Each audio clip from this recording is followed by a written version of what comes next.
Olá, seja bem-vindo a mais um vídeo do estudo dirigido da obra Ciência dos Sacramentos do autor Charles Webster Leadbeater.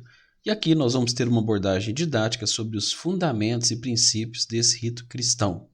Eu sou o Tony Amaral, psicoterapeuta e diácono na Igreja Católica Liberal, e aqui nós representamos a missão, nós temos o trabalho com a missão Monsenhor Leadbeater em Uberlândia, Minas, com a nossa academia de treinamento espiritual, onde a gente procura compartilhar o conhecimento de grandes obras, grandes estudiosos, grandes mestres da humanidade, para poder auxiliar aí no nosso desenvolvimento e aperfeiçoamento espiritual.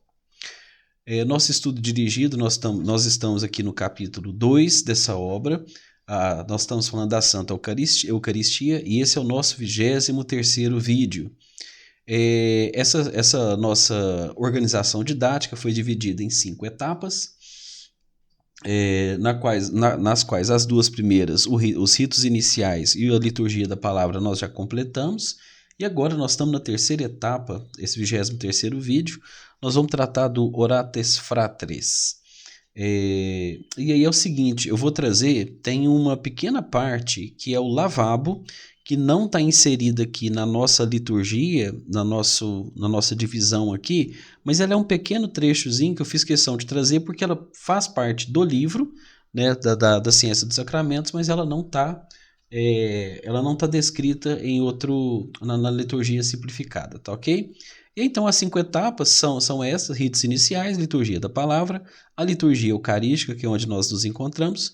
Depois nós vamos encaminhar nos ritos da comunhão e concluirmos o estudo da Santa Eucaristia, do capítulo 2 dessa obra, com os ritos finais, ok? Podemos seguir então?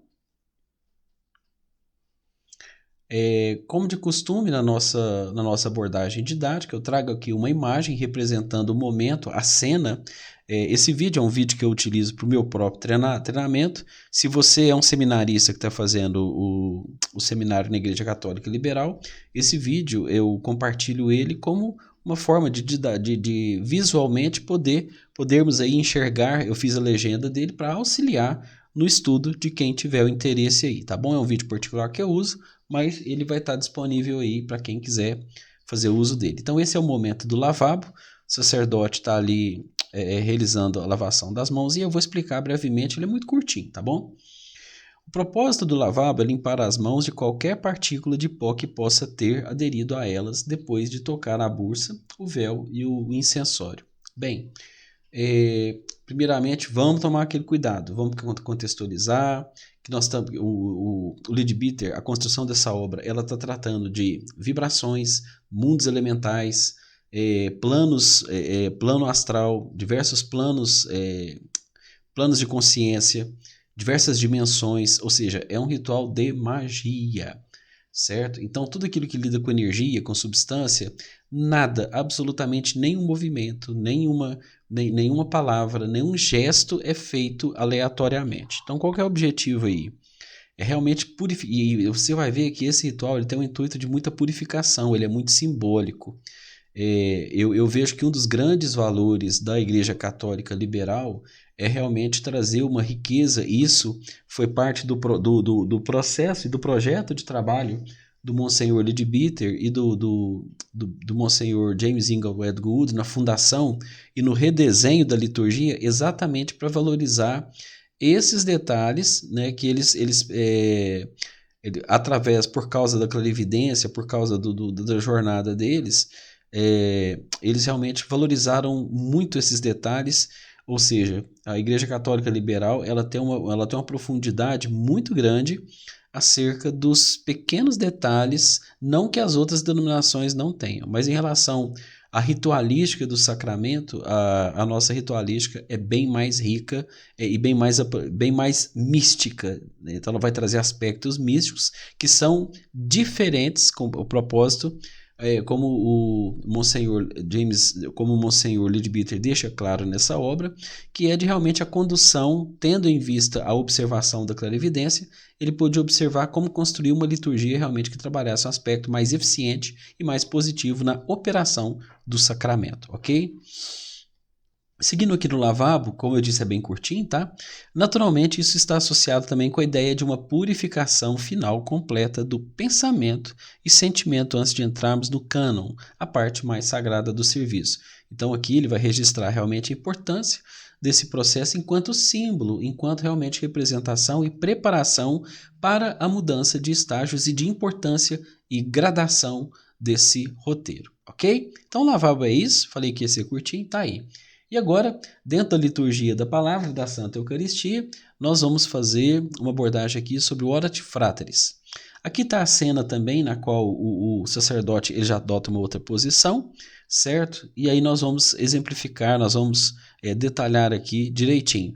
Lembrando sempre que esse trabalho ele é um trabalho pessoal, ele é um estudo meu enquanto seminarista do Seminário da Igreja Católica Liberal, dos meus estudos para formação sacerdotal, e aí eu decidi fazer esse trabalho como uma forma de apoiar e como forma de sustentar o meu aprendizado e de contribuir realmente com o estudo daqueles que também futuramente passarem pelos seminários, que gratuitamente vai estar disponível, e se você quer conhecer mais sobre mim e o meu trabalho, basta acessar o meu site www.tonyamaral.com e lá você vai ter acesso também a todas o conteúdo dos cursos e treinamentos meu também, inclusive da Academia de Treinamento Espiritual e da Missão Monsenhor Lidbiter aqui em Uberlândia, ok? Então vamos seguindo aqui. Dentro dessa etapa, tendo o povo sido atraído para o círculo santo pela incensação, o sacerdote agora os convoca para que se unam a ele no sacrifício que ele vai oferecer, e que pela resposta do entusiasmo de seus corações eles coloquem em suas mãos para o uso todo o entusiasmo e boas resoluções evocadas durante a incensação no altar. Bom, o que eu ia falar anteriormente acabou que eu não registrei, é que temos sempre que lembrar que aqui ele do Monsenhor Lidbiter, ele está falando de um processo, nós estamos inseridos num processo um processo místico, um processo ritualístico, certo? E que ele está trabalhando, e vai ser sempre abordado sobre diversos aspectos, multidimensional, plano astral, plano mental superior, plano mental inferior. Nós estamos falando de formas, pensamentos, então todo vídeo eu faço questão de registrar isso. É preciso contextualizar essa atuação física, que no plano físico ela está correlacionada com uma série de aspectos multidimensionais, metafísicos, ok? E aqui ele está determinando exatamente isso. Como o processo agora que está sendo feito, ele vai contar com as energias pessoais, que ele está falando aqui do entusiasmo dos seus corações e o entusiasmo do próprio celebrante para que essa ritualística possa realmente progredir nesse roteiro, nesse roteiro dessa execução roteirizada no qual é a liturgia, ok? Seguindo aqui com mais um destaque do texto, o autor destaca que o sacerdote oferece a si mesmo totalmente na hora da incensação, mas agora ele está para fazer a mesma oblação solene em nome do seu povo. Então ele está fazendo agora uma transição. É muito importante dizer aqui a questão da oferta de si mesmo. Então a Igreja Católica Liberal, dentro da sua liturgia e dentro da sua abordagem, ela vai deixar isso bem registrado, bem conduzido, da questão da oferta de si mesmo e como isso vai ser tratado no altar e na liturgia.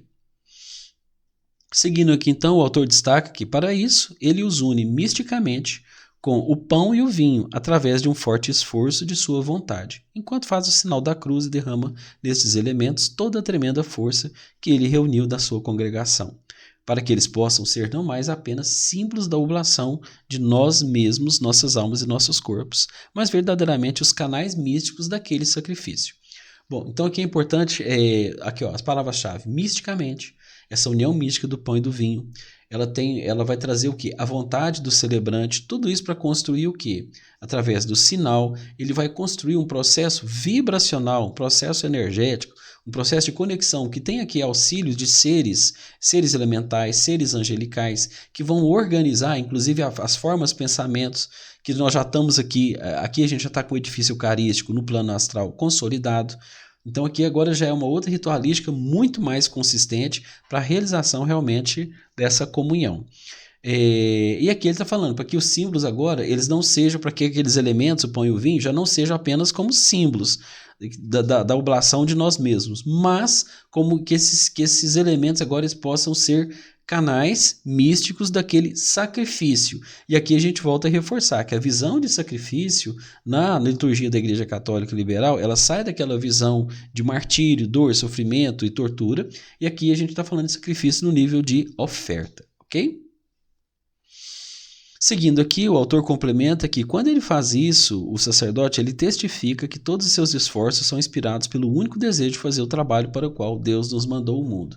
Então, olha que importante. Então, ele está ratificando aqui que a intenção, a vontade e o esforço do sacerdote está diretamente relacionado com uma missão. E que missão seria essa? E aqui eu trouxe a representação gráfica do que seria o reino dos céus. O autor destaca aqui que o reino dos céus é um sinônimo para a grande fraternidade branca, a comunhão dos santos. E isso é um ponto importantíssimo que eu também não fazia, somente através dessa obra e dos estudos com Leadbeater, é que essa questão do reino dos céus ficou mais clara para mim, sabe? Então, assim, para mim isso foi uma mudança muito grande de conceito e que agora eu compreendo melhor e isso eleva realmente. Então, o propósito do Leadbeater é uma revisão da liturgia, para quê? Porque ele entende que muita coisa foi traduzida inadequado, desviou-se do caminho tanto no anglicanismo quanto no catolicismo romano e outras ortodoxias e outros caminhos, eles acabaram por não ter adotado a mesma estratégia clarividente que o Leadbeater e uma série de outros fatores, claro, e lembrando sempre aqui que todas as colocações elas são no aspecto de estudo e de trazermos o conhecimento à pauta e não com crítica de certo e errado, bom e mal, ok?